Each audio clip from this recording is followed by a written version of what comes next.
El siguiente poema de Silvia Prat pertenece al libro Poeglíficos, sección Cosmofanías. La primera vez que vi el mar, supe que podría devastar su colorido, pero una ola se infiltró en mis ojos y desde entonces un amargor calcinante se gestó en mis pupilas. Aquel dañino halo salobre fue la sola certidumbre que se incrustó en mis venas. Sentí pavor ante lo inmensurable y como aquel anciano que se apoyaba en su báculo, tuve que arrancarme los ojos para no ver más. Hola a todos, esto es el canal Grandezas de Lilliput. Si eres amante de la literatura, la lengua española y las artes y aún no te has suscrito, ¿qué esperas? En este canal siempre hay sorpresas culturales. Hoy, por ejemplo, está con nosotros Silvia Prat.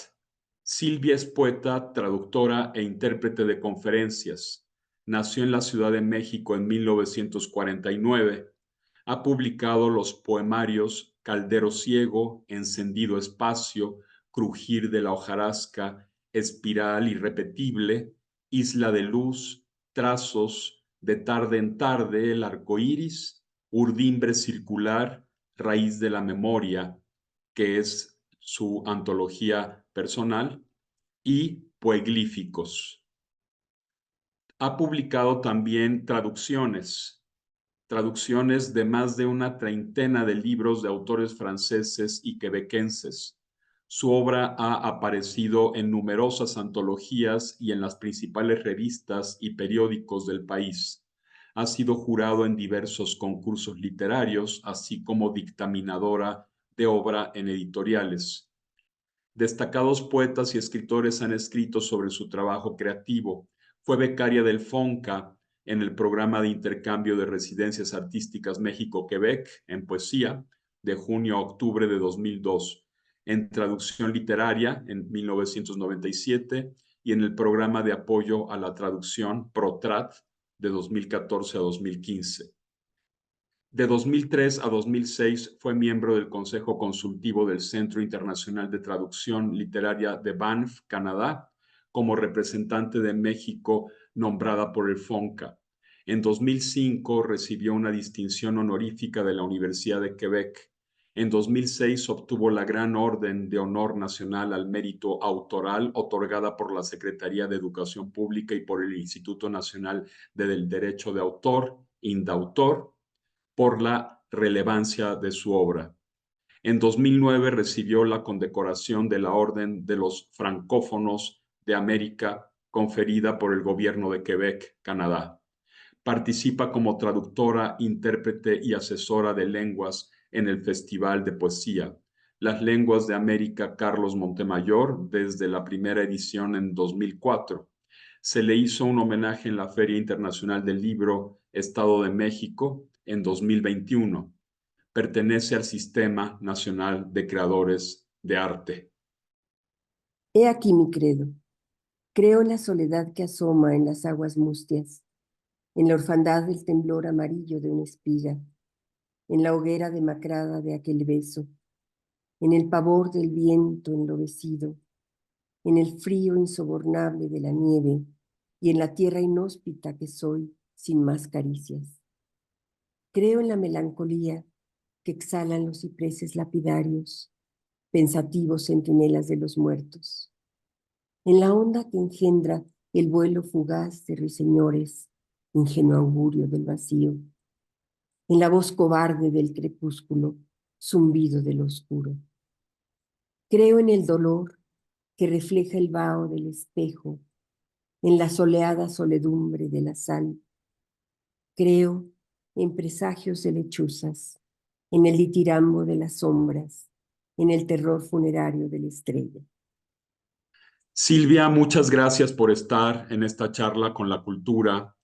En Grandezas de Lilliput ya te conocíamos porque participaste en el homenaje que le hicimos al escritor Laszlo Musong.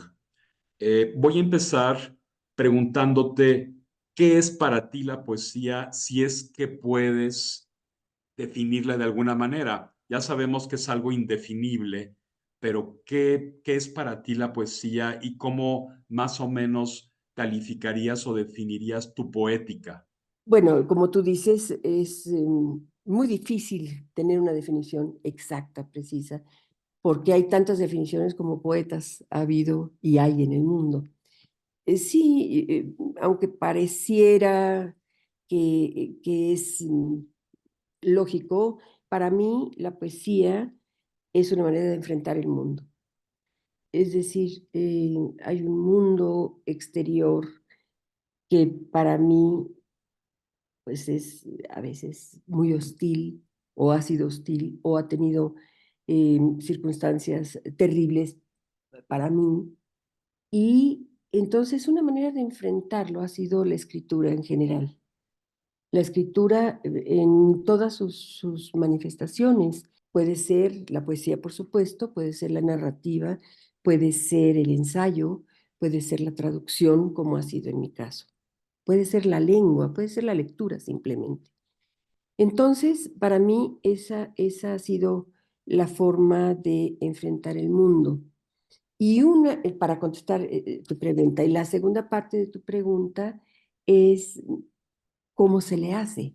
Y yo cuando empecé a escribir ya formalmente, ¿no?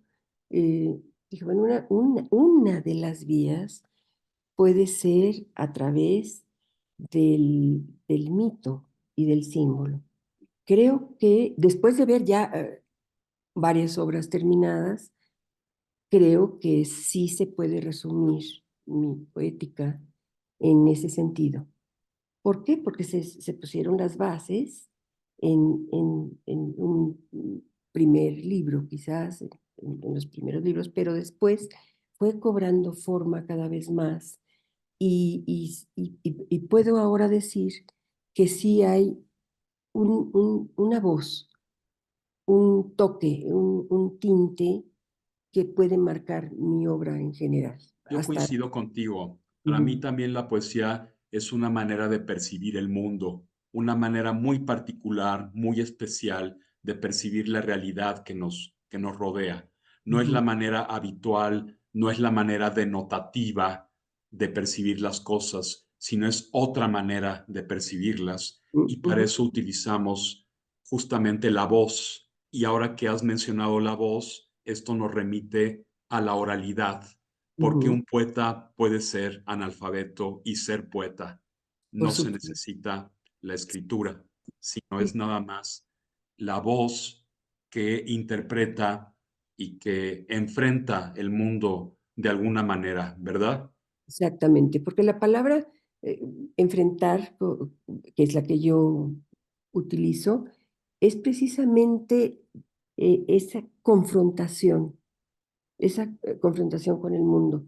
De ahí que mi poesía, pues no es una poesía festiva, por supuesto, es una poesía mm, quizás sombría, eh, pero que atrás de toda esa sombra se percibe una luz, ¿no? Porque también es la lucha de los contrarios, la lucha de los opuestos, y finalmente, pues sí, me recuerdo mucho algún comentario que hizo Hugo Gutiérrez Vega y decía, sí, es sombría, pero hay una pequeña luz de esperanza, ¿no? Y eso, pues, sabemos que detrás de la sombra está la luz y viceversa. Y sin Entonces, una no existiría la otra. exactamente. Entonces sí, mi poesía en general es sombría y es mi manera de enfrentar, bueno, en parte la muerte, sí, y también celebrar la vida, ¿no? Sin embargo, desde tu primer libro hasta el último, efectivamente hay constantes, pero también hay ciertas rupturas. Ujú. Para ti, ¿cómo ha evolucionado o cómo se ha adaptado tu poesía y cómo consideras tu poesía actual? El primer libro que escribí, aunque salió primero publicado otro por cuestiones editoriales, pero el primer libro que escribí fue Crujir de la hojarasca y desde ahí se nota un poco los temas que iba yo a desarrollar. Después de Crujir de la hojarasca surgió Encendido Espacio, y ahí hablo del espacio en general, mi espacio en el mundo, mi espacio como infancia, mi espacio como el hogar, mi espacio en el universo. Ahí empecé a notar algo que era lo unitario. Es decir, no era un conjunto de poemas, que no tengo nada en contra de esos libros, porque de hecho el primer libro es así, son poemas, pero se va tejiendo un hilo conductor. En el segundo libro, que ya fue Encendido Espacio, yo vi que hablaba en todo el libro del espacio, entonces ahí empecé a notar un libro unitario. Pero después surge Caldero Ciego, que es un diálogo con la divinidad. Y ese es un canto largo, aunque puede leerse fragmentariamente, porque aunque el tema es unitario, sí tiene ciertos fragmentos en que pareciera que es un poema aparte, pero no.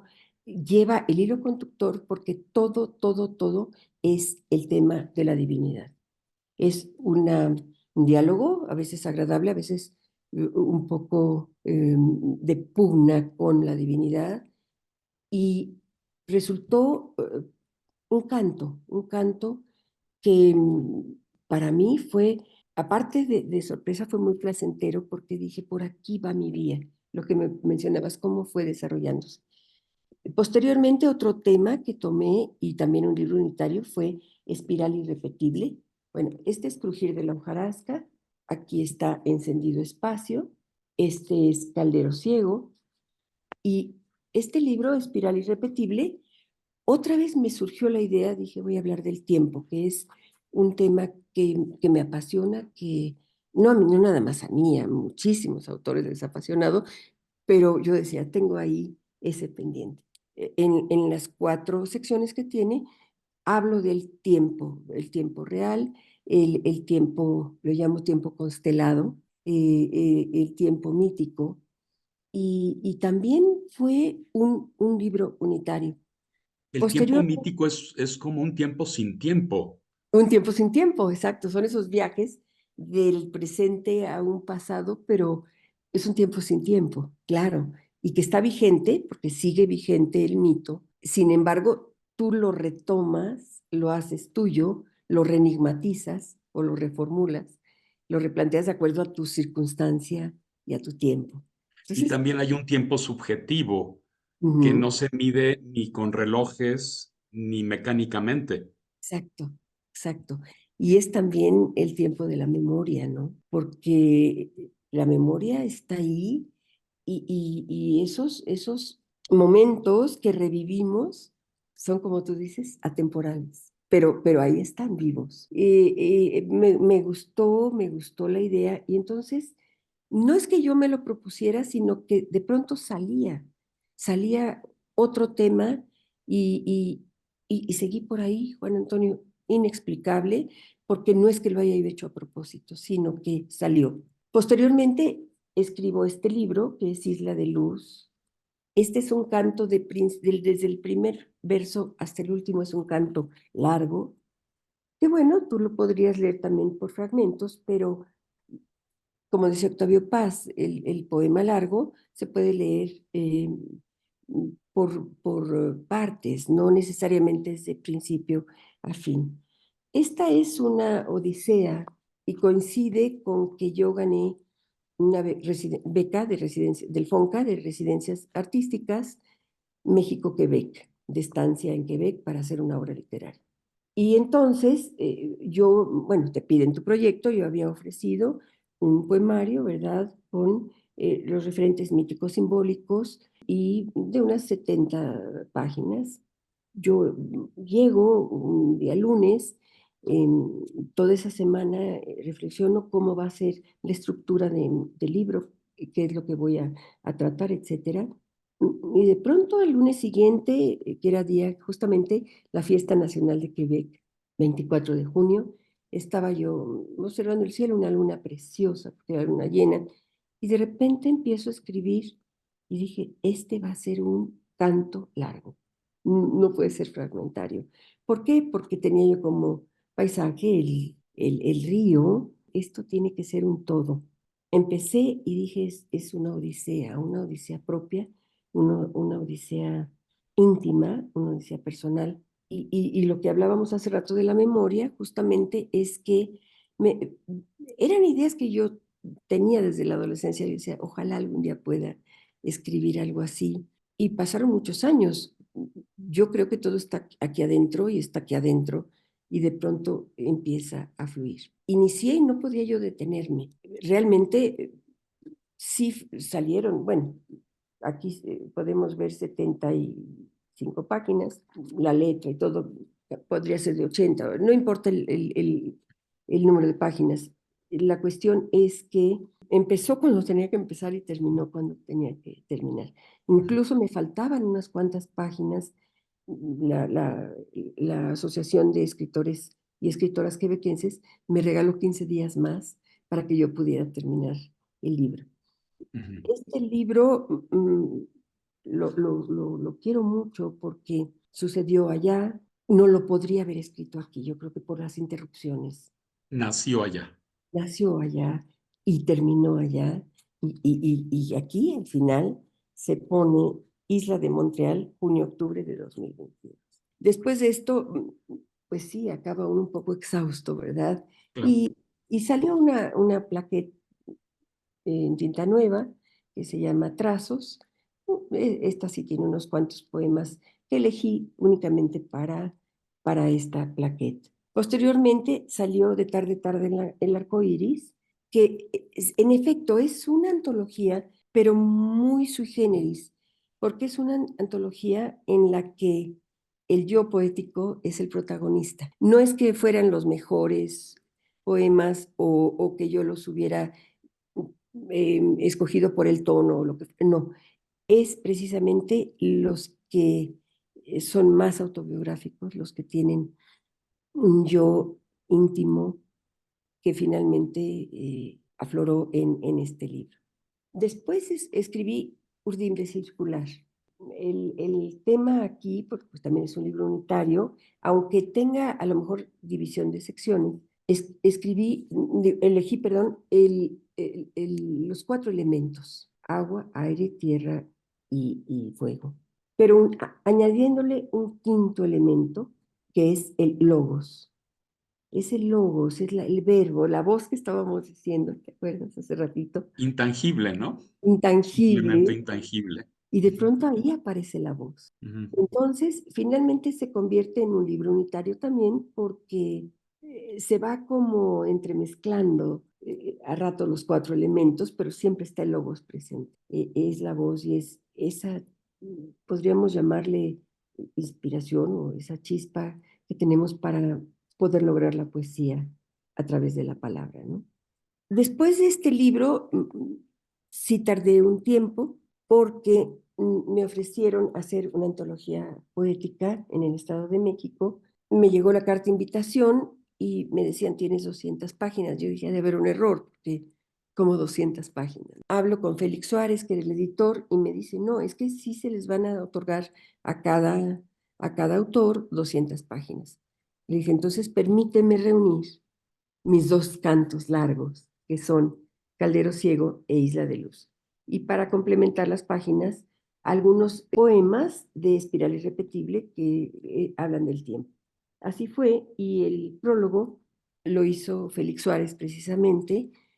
Más bien, se reunieron ahí porque él había presentado la mayor parte de mis libros, y entonces se reunieron todas sus comentarios que había hecho, más él los pulió y los actualizó, y el prólogo para mí fue muy, muy valioso. ¿Y por qué tarda el siguiente libro? Esto aparece en 2013 y el libro más reciente aparece, aunque lo terminé en 2000, aquí tiene la fecha 2017, aparece en 2021 después de la pandemia. Bueno, ¿qué hice en este tiempo? Pues en este tiempo resulta que obtuve bueno, el editor obtuvo conmigo la beca de Protrad y estuve traduciendo 3 libros que fueron importantes que los publicó Mantis Editores. Y, bueno, voy a hacer un pequeño paréntesis. A la par que yo escribí mi poesía, mi profesión es traductora, traducido profesionalmente. Yo estudié para ser traductora. Entonces, toda mi vida he traducido, bueno, para empresas, para organismos internacionales, para cuestiones de muchos ámbitos. Mi preferencia llegó a ser la traducción literaria. Entonces, en ese transcurso del tiempo en que yo escribía mi poesía, pues también he traducido pues más de una treintena de libros De franceses y quebequenses. de franceses y quebequenses, del francés al español, por ¿Te supuesto. has interesado en la poesía francófona de África? No, y te voy a decir por qué.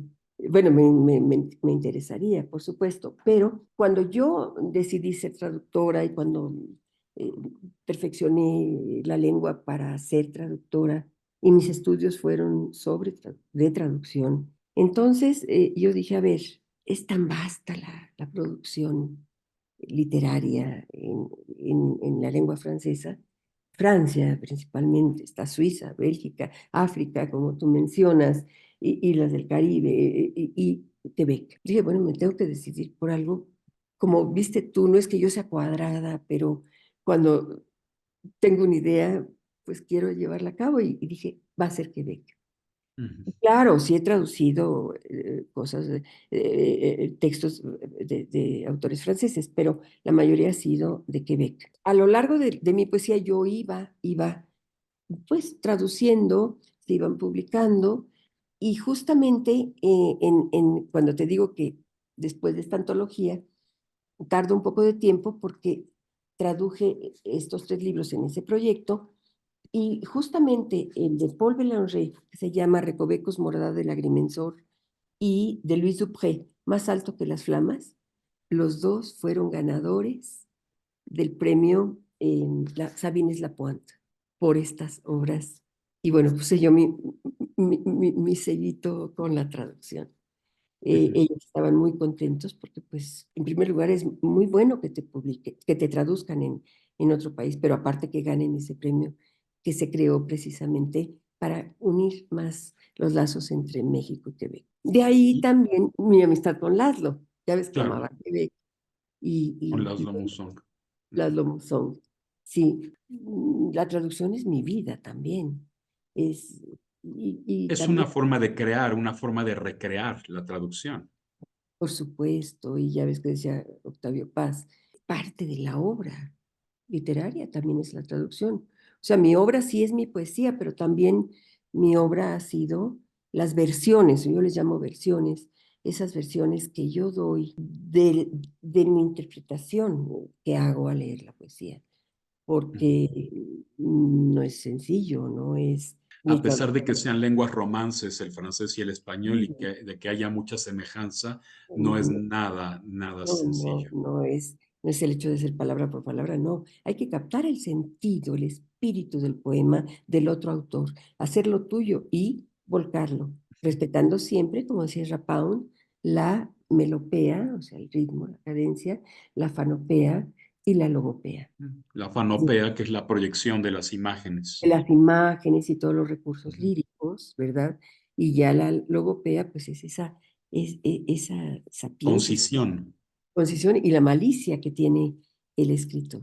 Ujú. Entonces, no es que estuve de ociosa, estuve trabajando también, pero a la vez iba yo creando poco a poco este libro, Poeglíficos. El nombre surgió Eso es así. lo que te iba a preguntar, porque de repente me recordó un poco a los juegos que hacía Huidobro, Vicente Ujú, Huidobro, uniendo algún morfema de una palabra con, o un segmento de una palabra con otra palabra para ujú, crear conceptos diferentes. Por ejemplo, hay una serie de conceptos con raíces distintas que podríamos llamar palabras híbridas. ujú, Cosmofanías, a mí me gusta mucho porque es que una manifestación del cosmos, del orden. ujú, Petrofanías, por es ejemplo, negra, ¿no? o poefanías, Sí. que son tres conceptos que aparecen en tu obra. Y la Epifanías también, que es el Son, cuarto.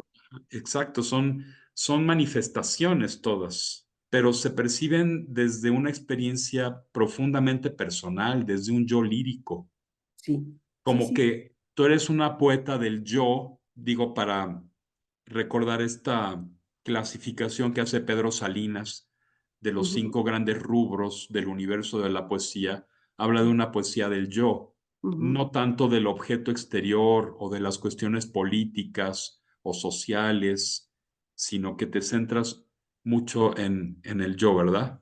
En el yo. Y por supuesto, por ejemplo, en el libro Isla de Luz que te comentaba que lo hice en Montreal, es también el entorno que me rodea, ¿no? Ujú. Bueno, libro Poeglíficos, no sé, estuve yo pensando en los títulos y de repente surgió y me encantó. Y también es un libro unitario en que, como dices tú, hay un hilo conductor. Pero si tú lo analizas ya a fondo, es un libro dedicado a la muerte. Si bien yo había hablado en toda mi obra sobre la muerte, aquí ese libro, precisamente, yo tenía una deuda temática y es el libro dedicado a la muerte. Claro, tú lo sabes, lo habíamos hablado hace rato, el contrario es la vida y también puede verse como un canto a la vida.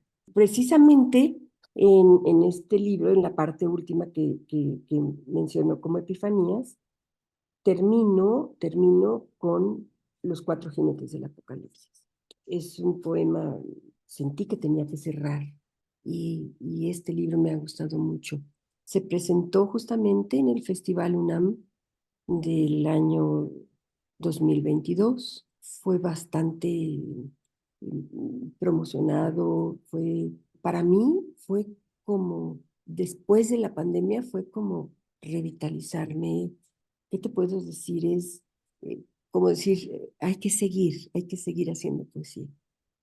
Claro. Y bueno, un regalito que me cayó del cielo fue este librito pequeño de cuentos. Yo nunca me he dedicado a la narrativa, pero había algunos temas que yo dije, no basta la brevedad de la poesía, yo quisiera extenderme más. Los fui publicando poco a poco, salvo uno. Justamente René Avilés Favila los publicó en el Universo del Búho. Ahí los tenía yo, ahí están publicados, ya me quité ese pendientito que yo tenía. Y cuando fue el aniversario de Tinta Nueva Ediciones, Federico Corral Vallejo me dijo, ¿sabes qué? Yo quiero reunir tus cuentos. Le dije, pues bueno, escribí uno más, fue un regalo, ¿eh? Fue un regalo en el Silvia, juez. ¿y has tratado de escribir cuentos en verso o poesía narrativa? Bueno, aquí, no, en verso no, pero aquí, en estos cuentos, pues sí se ve un poco la cuestión poética, ¿no? Las imágenes, las metáforas, los símiles, sí se ve la mano del poeta, ¿no? Yo creo que en No te una lo obra puedes- de arte literaria debe haber siempre poesía y una gran novela debe ser un poema. Sí, sí, Un sí, gran cuento debe ser un poema. Yo tengo esa concepción. sí, sí, yo Si una coincido. novela o un cuento no es un poema, entonces no es obra de arte literaria. Ujú, Yo creo ujú. eso. Sí, sí, sí, No sé definitivamente. tú qué opines. Sí, y ahí está es lo que te digo, no puedes evitar ver aquí las metáforas, Independientemente de que narres, porque puedes independientemente narrar, de que la puedes, narración, puedes incluso argumentar, puedes hacer un poema filosófico. sí, sí, sí, sí, Entonces, eso es independiente. Aquí lo que importan es la manera de percibir el tratamiento de los temas, ¿verdad? sí, sí, sí. Y fíjate cómo es la vida. Yo inicié, como te dije, siendo traductora, aunque yo de adolescente escribía como todos los adolescentes, quizás, o la mayoría de los adolescentes, y rompía mis cosas, por supuesto, pero inicié escribiendo, fíjate, algunos ensayos sobre traducción en los años 80. El ensayo, bueno, me gusta porque mi formación pues fue universitaria. Yo inicié la carrera de historia, llegué a quinto semestre, no era lo mío y por otras circunstancias dejé la carrera de historia, pero la formación y la parte de hacer ensayos pues, siempre me gustó. Y si bien yo inicié así, haciendo ensayos sobre traducción, a la larga, bueno, ya te narré que incursioné en la poesía, tenía yo varios libros guardados, los empecé a publicar y continué. Y de traducción inicié antes del año 2000, en los 90, a la traducción literaria y fui creciendo las dos producciones, tanto la producción de traducciones como mi obra poética. Pero de pronto, justo con la pandemia, me pidieron que si podía yo participar en un libro que se llama Reyes y la cuarentena. Entonces participé con un ensayo sobre Alfonso Reyes y hablé sobre la faceta de traductor de Alfonso Reyes. Posteriormente se me solicitó otro ensayo a otro libro. Bueno, me encantó porque de toda la obra poética de Alfonso Reyes, pues, él hace menciones y él alude al universo mítico y a los personajes míticos. Entonces, yo fui haciendo todo un estudio de las menciones a los personajes míticos o a los lugares míticos y hice pues un cuadro de investigación en donde menciono el poema, la página y a quién cita y el lugar donde, a quién cita Alfonso Reyes y el lugar donde escribió tal poema. Sí, he escrito también ensayos no meramente académicos, pero sí ensayos literarios sobre todo lo que he traducido, a los poetas que he traducido. Normalmente los acompañaba yo de algún ensayo que publiqué, una serie muy larga en Arena de Excelsior, justamente en 2003, cuando fue invitado Quebec a la Feria del Libro de Guadalajara. Eh, Ahí Miguel Barberena me dijo, ¿qué te parece si hacemos todo un ciclo? Y, y bueno, hice bastantes ensayos. También cuando estuve en Quebec, a la par que hacía yo mi libro Isla de Luz, hacía yo algunas crónicas literarias y entrevistas sobre poetas o sobre algún poeta como Émile Nelligan o como Gaston Miron, poetas grandes de Quebec. Entonces, yo no soy ensayista, no especialista en ensayo, quiero decir, pero he incursionado en ensayo, he incursionado en algunas entrevistas literarias, pero lo mío, lo fuerte, son estas dos partes en que es mi poesía y la traducción. Y la traducción no me deja, Juan Antonio, no me abandona, porque cuando yo me voy a dedicar nada más a la poesía, pues resulta que sale un proyecto, como ahorita, por ejemplo. Eh, eh, Tenía yo ya un tiempo de no traducir algún libro y de pronto, justo con Humberto Guzmán, sale el proyecto de que se traduzca al francés un cuento suyo, inédito, y hablo con mi amigo Luis Oliqueja, a quien yo he traducido en 2 ocasiones, y le digo, ahí esto, y me dice, en una ocasión habíamos trabajado juntos en traducir al francés Décima Muerte de Javier Villaurrutia. Entonces le digo, ¿qué tal que hacemos el proyecto juntos? Me dice, yo hago la traducción, le dije, yo hago el cotejo y revisión, y probablemente, ya le estamos poniendo casi el punto final para que se publique, ojalá pronto en Quebec. Y con esto quiero decirte que finalmente se van concretando las cosas, se van concretando los proyectos y se va haciendo algo por los nuevos escritores o los nuevos traductores. Por ejemplo, el proyecto que fue en Banff, donde estuvo justamente el hijo de Laszlo, pero en el área de música. Resulta que en el año 2003 se inaugura el Centro de Traducción Literaria de Banff. Ya había las residencias para las artes, etcétera, pero no había traducción. Y fui pues de los miembros fundadores, eh, fui nombrada por el FONCA para ser eh, eh, jurado y ser representante de México en el Consejo Consultivo. Y eso le abrió las puertas a muchos traductores para que presentaran sus proyectos y se fueran un tiempo allá a Banff para algunos de ellos estar en contacto con los escritores. Una ventaja maravillosa que el traductor esté con el escritor. Entonces, esas son las Bien. cuestiones alternas que he hecho en mi vida y que han dado muchos frutos, ¿eh? Porque inclusive se incorporaron las lenguas indígenas en ese proyecto de traducción literaria Qué en Baba. bien, qué bien. Nosotros aquí tuvimos en Grandezas de Lilliput justamente un programa sobre las lenguas indígenas en México.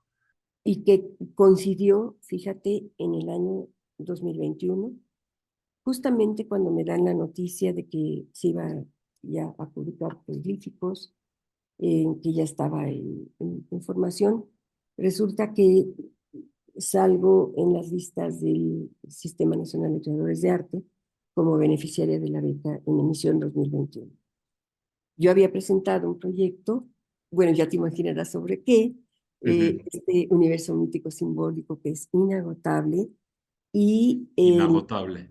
inagotable, y ofrecí un libro por año, 3 libros, de los cuales ya tengo terminados 2. Uno ya está en editorial, se llama Revelaciones de las Musas. Y entonces el tema, pues es las musas precisamente, y cada una de las artes que conlleva cada una de ellas. Qué bien, qué bonito tema. Es bonito, se llama Revelaciones de las Musas, y como ejemplo de cada musa, tomo algunos, en la música, por ejemplo, algunas obras musicales importantes, en, en, en la, en la, por ejemplo, en el teatro, elijo la tragedia griega, entonces se mezclan ahí, tomo como tema la tragedia, el elemento, la máscara, por ejemplo, y hago un poema sobre las máscaras, y quedó un conjunto que me parece interesante. Cada poema lleva un epígrafe aludiendo al tema del poema. Bueno, me pareció bueno hacerlo así. El segundo libro, ese apenas voy a ver, está terminado, ver en qué editorial, y es un animalario poético, un faunario poético. Yo sé que muchos autores han escrito sobre animales, pero aquí se llama Avalorios Fáunicos, y hago mis reflexiones sobre animales, pues los animales del zodiaco, los animales de los tótems, por ejemplo. Y después de esa, como introducción, mm, tomo unos 40 animales, pero siempre como la figura animal está relacionada con el mundo mítico o simbólico de algunas culturas. Y finalmente estoy haciendo ahora el último libro que ofrecí. El título todavía no sale hasta que le estoy dando forma. En mi proyecto hablo de los oráculos, del mundo oracular. Ujú. Eh, Esa importancia que tuvieron los oráculos en varias culturas. En eso estoy, pero a lo que iba yo es a decirte que independientemente de la beca, de la remuneración económica que recibes, fue una inyección, literalmente una inyección de ánimo.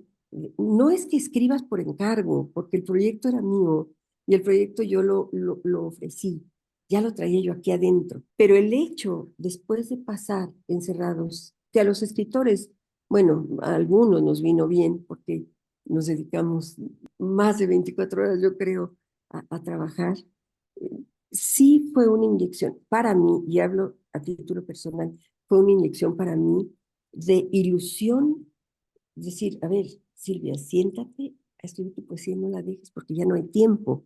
Ya no son 20 años, ya no son 30 años, sino que hay como un corolario, Juan Antonio, en que dices, eran los temas que me faltaban, o hay numerosos, infinidad de temas, pero para mí eran los temas que quería yo hacer, y que lo estoy logrando. Entonces, para mí ha sido como una parte fundamental. Quizás sí los hubiera hecho igual, pero no con esa decir, este año voy a terminar este proyecto, este año este proyecto. Y lo estoy logrando. Entonces, para mí, pues, ¿qué te puedo decir? Es doble agradecimiento porque ha sido como una inyección de vitalidad, de inspiración de verdad, ¿eh? Para escribir todos los días y sentir que ahí está la poesía, que no se va a acabar, ¿no? Sí, no, es inagotable, como decíamos, todo este universo de la poesía. Ujú. Sí, Silvia, pues no sé si pudieras leernos sí, claro que algunos sí. poemas tuyos. Voy a leer un fragmento de Cosmofanías, porque así lo afirman mis antecesores. Partiré de esta tierra en un corcel albino, señal de la muerte blanca.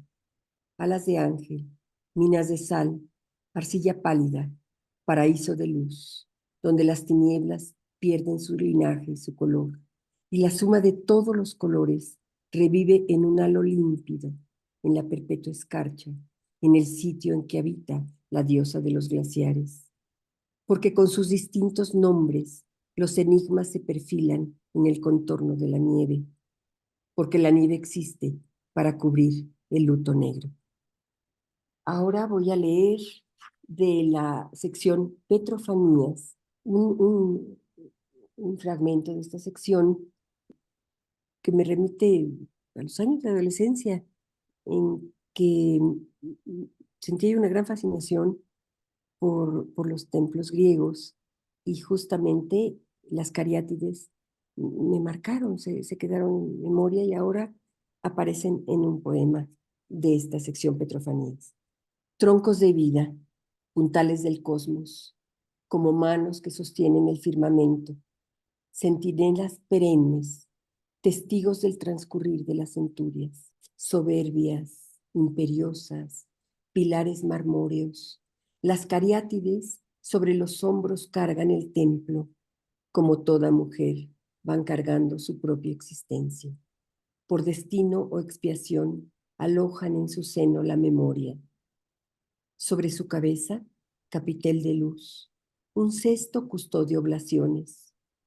La túnica es reflejo de su alma y la trenza, vislumbre de su fortaleza.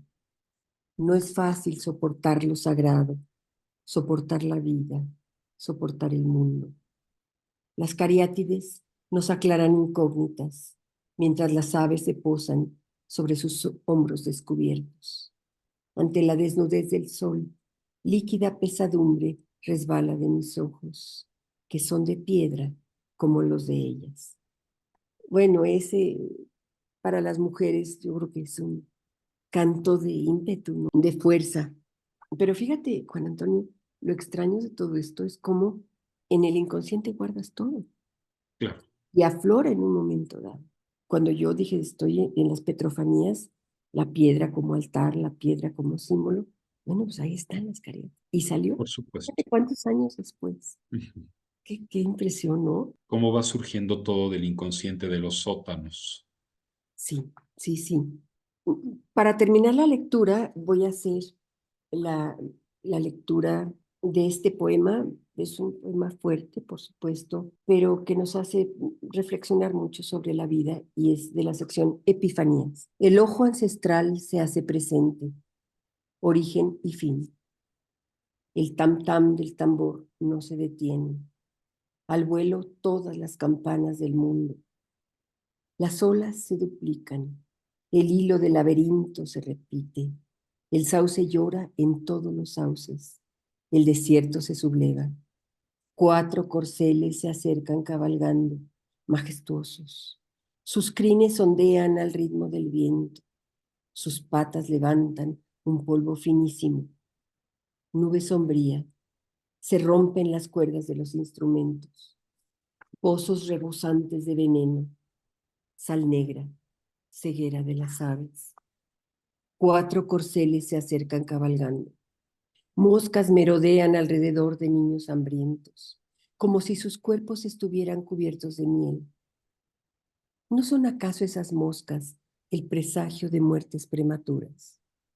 En su avance, el caballo va arrojando migajas de agonía, y nosotros, indiferentes, transitamos sin ver al temible animal que hace escarceos hasta agotar el último mendrugo. 4 corceles se acercan cabalgando, dolor y enfermedad en los 4 confines. Con pócimas y brebajes los combatimos. Ni sibilas ni hechiceras logran detener el ímpetu de aquel potro que salpica por doquier el mal. Y nosotros, impasibles, pretendemos ignorar al jinete sin comprender por qué oculta los antídotos. 4 corceles se acercan cabalgando. Espada de 2 bordes, enfrenta cara a cara a los hermanos. Con su filo se atreven a arrancarse los ojos. El brío equino ciega vidas, corta péndulos, y nosotros, displicentes, ante la cabalgadura rebosante de ira que deja el suelo tapizado de cadáveres. 4 corceles se acercan cabalgando. En desbandada las bestias acechan. Ojos de león en lugar de estrellas, águilas que extirpan la piel y la devoran. El cabalgante lanza legiones de hidras venenosas.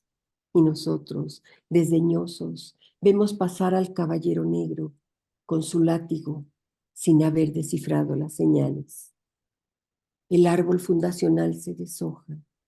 Miríadas de aguijones de alacrán y mariposas negras anuncian muerte. Se trastoca el equilibrio del mundo, alfa y omega. Bueno, con esto terminamos. Creo que queda muy completo, ¿no? Sí, ¿Qué sí, es este sí, libro? La vía, en mi caso, para enfrentar el mundo y para dar una respuesta al mundo, pues es la poesía, ¿no? Y bueno, la otra parte mía, la traducción, porque no solo son los libros, sino la traducción también, y lo que le llamamos la traducción científica y técnica, pues es la parte también de mi propio trabajo, y son decenas y decenas de páginas que han hecho una labor inmensa para que yo esté en contacto con el lenguaje. Estar inmerso en el lenguaje, pues para mí, yo creo que ha sido un privilegio, ¿eh? Un privilegio. sí, por supuesto. Sí, estoy totalmente de acuerdo. ¿Sí? Sí, también la lengua es mi vida, el lenguaje y la Ujú. literatura. Sí, lo he notado No hay, en los para videos. mí no hay otra vía. ¿Verdad que no? No, ¿Cuál? pues no la hay. Y luego a quien me dice, bueno, es que pareces rata de biblioteca o estás muy aislada, pues así tiene que ser. Si te vas a Claro, dedicar a esto, yo creo que no combina con lo trivial, digo, es bueno conocer cosas también para saber, por supuesto, para pero no nutrirse. dedicarte, pues, para nutrirte, exacto, pero no para dedicarte a la vida intrascendente, ¿no? Y bueno, Totalmente de pues acuerdo. los resultados ahí se ven Ujú. en una obra. Fíjate, nada más un comentario que te hago para finalizar.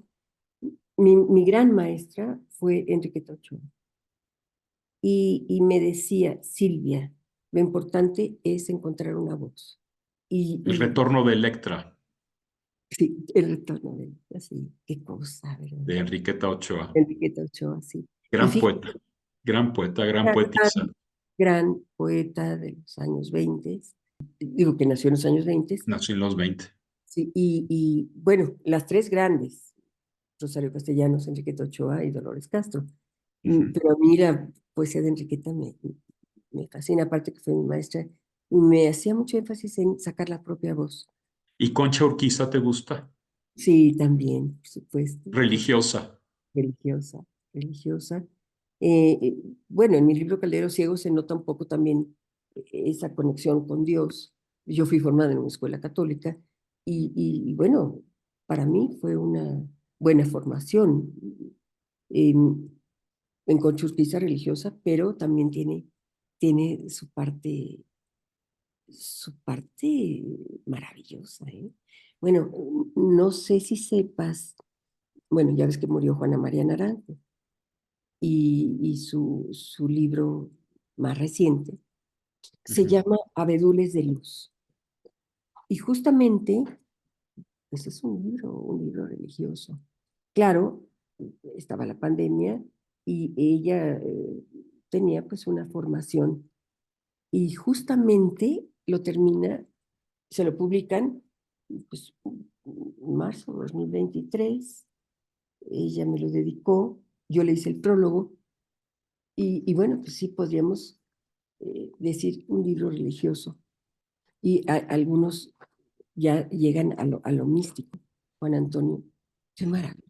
Mucha gente tiene como cierta reticencia a cosas religiosas, pero bueno, a veces salen, a veces es parte de tu formación y no lo puedes evitar, ¿no?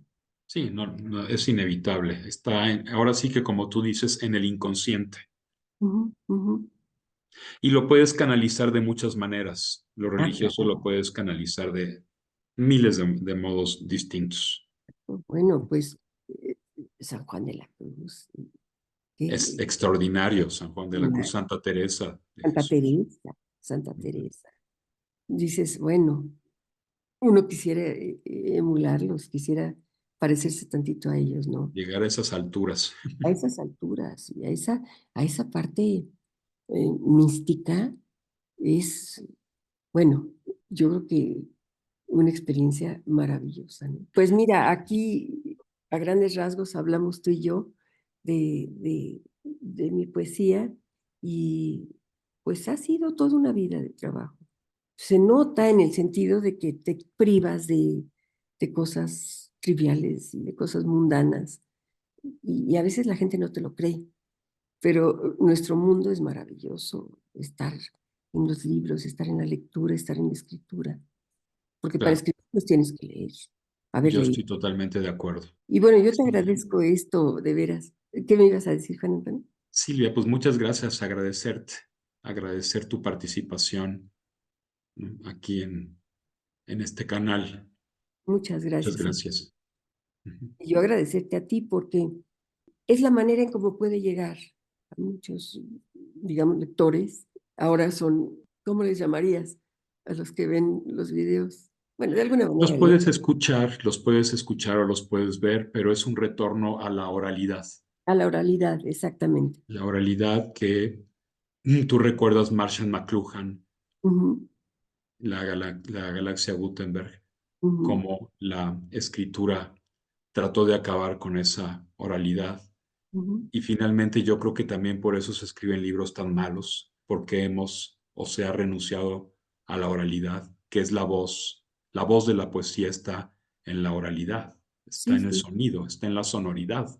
Y la costumbre de leer en silencio es una mala costumbre, yo Ujú. creo. Por eso siempre hay que tratar de leer en voz alta o hacer O lectura. imaginarte Ujú, perfectamente bien, si tienes un oído musical, imaginarte bien la sonoridad de las palabras, porque como decía Rubén Darío, cada palabra tiene un alma.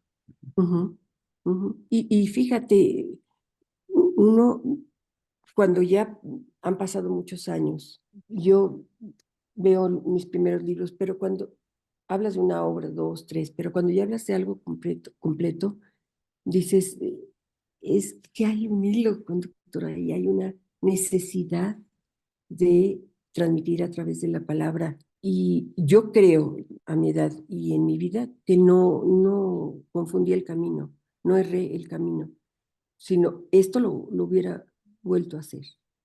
Porque, y además tú sabes que en esencia, bueno, profesionalmente soy traductora. Yo inicié como traductora, aunque yo leía mucha poesía, etcétera, y me atreví, porque sí me atreví a escribir poesía tardíamente, si tú quieres, pero no me importa, no me importa. Yo empecé a publicar en el año 2000, pero yo ya había escrito desde la adolescencia y rompía cosas, como todos hacemos, ¿no? No hay edad, Pero no hay no edad, hay edad. es lo que yo digo, no hay Es edad. atemporal, como Ujú, decíamos. ujú. Y lo importante es que sí, la obra, estarás de acuerdo conmigo, sea consistente, sí, la consistencia, y después de todo el recorrido ves que, que seguiste el camino que tú querías, ¿no? Ujú. Y ves hacia atrás y dices, esto es lo que quise escribir, esto es lo que quise hacer, y realmente, si yo volviera a hacer, volvería a hacer lo mismo, Juan Antonio. Y a pesar de que hay gente que me ha dicho, es que empezaste tarde, Bueno, nunca es tarde porque te vas nutriendo, te vas A ver, nutriendo. Cervantes escribió El Quijote a los 50 y tantos, o sea, y empezó a ser conocido gracias al Quijote, publica las novelas ejemplares y ya era un Ujú, señor, ya era un viejo, era un anciano. En ujú, esa época, a los 50 años ya eras un anciano. ujú, exactamente. O Y yo sea, no, esa gente que dice que empiezas tarde, como diría Borges, son muy aficionados al sistema decimal. ujú. Sí, sí, Les gusta mucho el sistema decimal. sí, no, yo pensaba, yo voy a Mm, publicar en el momento que me sienta lista y que valga la pena, y que valga la pena. Y claro, ahora si hago un recuento, digo, bueno, no me avergüenzo de nada de lo que escribí. Todo ha sido trabajo y está la vivencia y está pues la poesía como tal, ¿no? claro, claro. Y bueno, pues como también mi profesión es traductora, pues imagínate, pude conciliar muy bien los dos aspectos. Y de verdad yo no me arrepiento nada de lo que he escrito en mi vida y ahí está y me siento muy feliz, ¿eh? Muy, muy feliz. Qué bueno, Silvia, qué bueno. Y bueno, fue un gusto haberte conocido ya. Yo te conocía, te digo, desde hace muchísimo tiempo, en letra, ¿no? Y ha sido para mí una gran riqueza, Juan Antonio. De verdad, ha sido maravilloso que nos pudimos, pues, Sí, unir a través comunicar. del Laszlo, fíjate, a Ajá. través del Laszlo. Los fantasmas nos unen. Sí, sí, sí.